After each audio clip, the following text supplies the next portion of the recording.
Erano più di uno i ragazzi meritevoli, anzi molti di più. Si tenga conto che tutti i nostri ragazzi, alcuni dal secondo anno, tutti gli altri dal terzo anno, vanno in azienda e hanno già un contratto di apprendistato in essere, quindi è una selezione che già le aziende del territorio fanno, perché un ragazzo che riesce ad avere un contratto prima ancora di finire la scuola vuol dire che è un ragazzo di per sé meritevole, quindi sono molti ragazzi meritevoli in questo senso. Poi dopodiché è giusto anche premiarne alcuni, soprattutto quelli che hanno compiuto questo salto anche magari non avendo delle doti eccelse all'inizio, ma che poi sono riusciti con la passione e l'impegno a diventare un'eccellenza nel loro settore. Io credo che il mondo della ristorazione, dell'enogastronomia sia estremamente importante anche a livello educativo per i ragazzi. I ragazzi si educano in questo ambiente all'ordine, all'igiene, alla pulizia, alla bellezza, all'arredo. No? E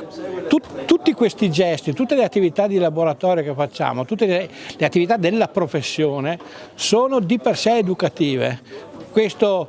lo si vede nei ragazzi che magari entrano un po' disordinati al primo anno perché magari fanno le professionali e allora magari non sono ritenuti quelli studiosi che vanno al liceo, ma poi pian piano con la passione recuperano e diventano delle eccellenze. Anche è importante far capire ai genitori e ai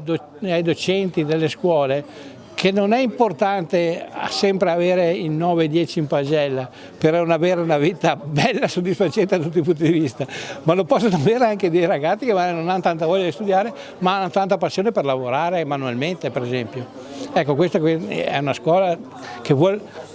compiere questo riscatto. Ho visto veramente una sala di studenti, direi molto emozionante. Mi sono emozionato anch'io perché ho visto con che entusiasmo hanno accolto questo contributo che Villa Sandi dà ogni anno per incentivare ancora di più